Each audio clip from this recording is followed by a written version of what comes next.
The Art of Public Speaking by Dale Carnegie and J. Berg Esserwein. Chapter 1. Chapter 1. Acquiring Confidence Before an Audience. There is a strange sensation often experienced in the presence of an audience. It may proceed from the gaze of the many eyes that turn upon the speaker, especially if he permits himself to steadily return that gaze. Most speakers have been conscious of this in a nameless thrill, a real something pervading the atmosphere, tangible, evanescent, indescribable. All writers have borne testimony to the power of a speaker's eye in impressing an audience. This influence, which we are now considering, is the reverse of that picture, the power their eyes may exert upon him, especially before he begins to speak. After the inward fire of oratory are fanned into flame, the eyes of the audience lose all terror. William Pittinger, Extempore Speech. Students of public speaking continually ask, how can I overcome self-consciousness and the fear that paralyzes me before an audience? Did you ever notice in looking from a train window that some horses feed near the track and never even pause to look up at the thundering cars? While just ahead, at the next railroad crossing, a farmer's wife will be nervously trying to quiet her scared horse as the train goes by. How would you cure a horse that is afraid of cars? Graze him in a backwoods lot where he would never see steam engines or automobiles, or drive or pasture him where he would frequently see the machines. Apply horse sense to ridding yourself of self-consciousness and fear. Face an audience as frequently as you can, and you will soon stop shying. You could never attain freedom from stage fright by reading a treatise. A book may give you excellent suggestions on how best to conduct yourself in the water, but sooner or later you must get wet, perhaps even strangle and be half scared to death. There are a great many wetless bathing suits worn at the seashore, but no one ever learns to swim in them. To plunge is the only way. Practice, practice, practice in speaking before an audience will tend to remove all fear of audiences, just as practice in swimming will lead to confidence and facility in the water. You must learn to speak by speaking. The Apostle Paul tells us that every man must work out his own salvation. All we can do here is to offer you suggestions as to how best to prepare for your plunge. The real plunge no one can take for you. A doctor may prescribe, but you must take the medicine. Do not be disheartened if at first you suffer from stage fright. Don Patch was more susceptible to suffering than a superannuated dray horse would be. It never hurts a fool to appear before an audience, for his capacity is not a capacity for feeling. A blow that would kill a civilized man soon heals on a savage. The higher we go in the scale of life, the greater is the capacity for suffering. For one reason or another, some master speakers never entirely overcome stage fright, but it will pay you to spare no pains to conquer it. Daniel Webster failed in his first appearance and had to take his seat without finishing his speech because he was nervous. Gladstone was often troubled with self-consciousness in the beginning of an address. Beecher was always perturbed before talking in public. Blacksmiths sometimes twist a rope tight around the nose of a horse, and by thus inflicting a little pain, they distract his attention from the shoeing process. One way to get air out of a glass is to pour in water. Be absorbed by your subject. Apply the blacksmith's principle when you're speaking. If you feel deeply about your subject, you will be able to think of little else. Concentration is a process of distraction from less important matters. It is too late to think about the cut of your coat when once you are upon the platform. So center your interest on what you are about to say. Fill your mind with your speech material, and like the infilling water in the glass, it will drive out your unsubstantial fears. Self-consciousness is undue consciousness of self, and for the purpose of delivery, self is secondary to your subject, not only in the opinion of the audience, but if you are wise, in your own. To hold any other view is to regard yourself as an exhibit instead of as a messenger with a message worth delivering. Do you remember Elbert Hubbard's tremendous little tract, A Message to Garcia? The youth subordinated himself to the message he bore. So must you, by all the determination you can muster. It is sheer egotism to fill your mind with thoughts of self when a greater thing is there, truth. Say this to yourself sternly, and shame your self-consciousness into quiescence. If the theatre caught fire, you could rush to the stage and shout directions to the audience without any self-consciousness, for the importance of what you were saying would drive all fear thoughts out of your mind. Far worse than self-consciousness through fear of doing poorly is self-consciousness through assumption of doing well. The first sign of greatness is when a man does not attempt to look and act great. Before you can call yourself a man at all, Kipling assures us you must not look too good nor talk too wise. Nothing advertises itself so thoroughly as conceit. One may be so full of self as to be empty. Voltaire said, "We must conceal self-love," but that cannot be done. You know this to be true, for you have recognized overweening self-love in others. If you have it, others are seeing it in you. There are things in this world bigger than self, and in working for them, self will be forgotten, or, what is better, remembered only so as to help us win toward higher things.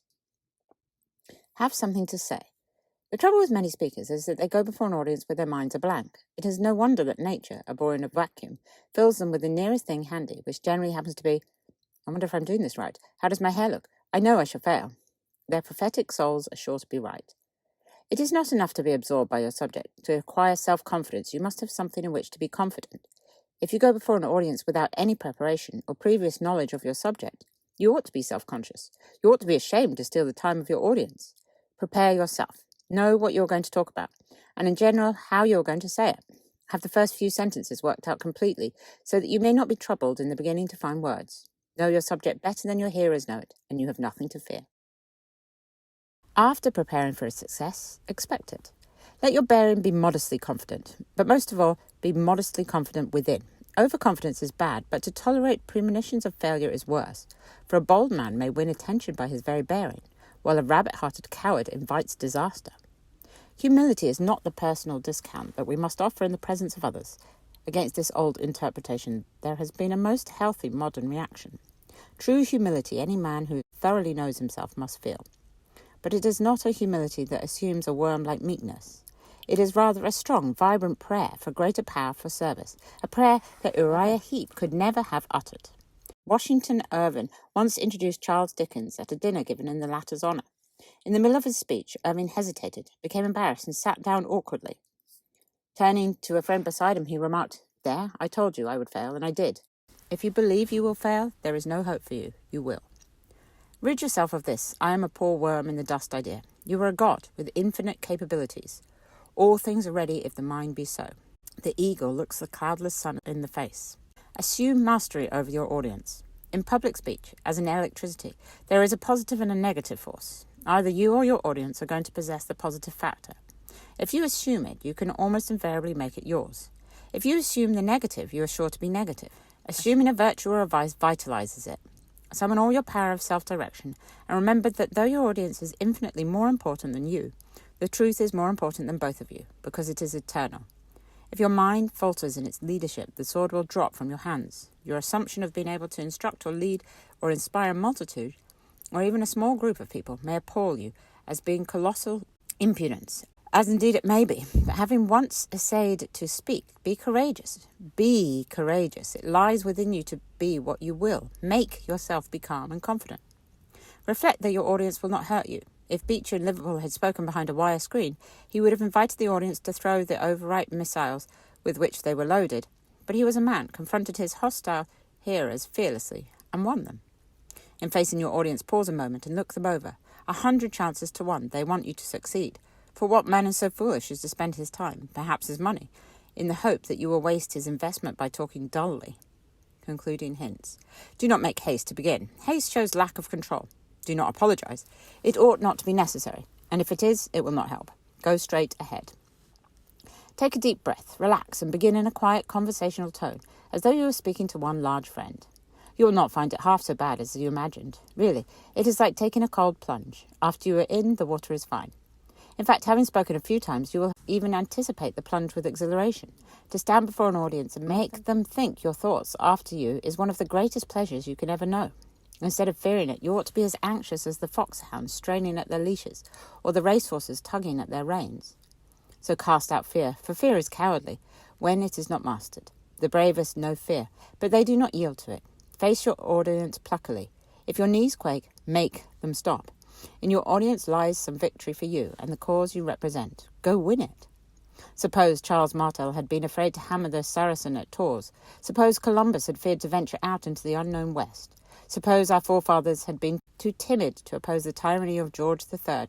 Suppose that any man who ever did anything worthwhile had been a coward. The world owes its progress to the men who have dared, and you must dare to speak the effective word that is in your heart to speak, for often it requires courage to utter a single sentence.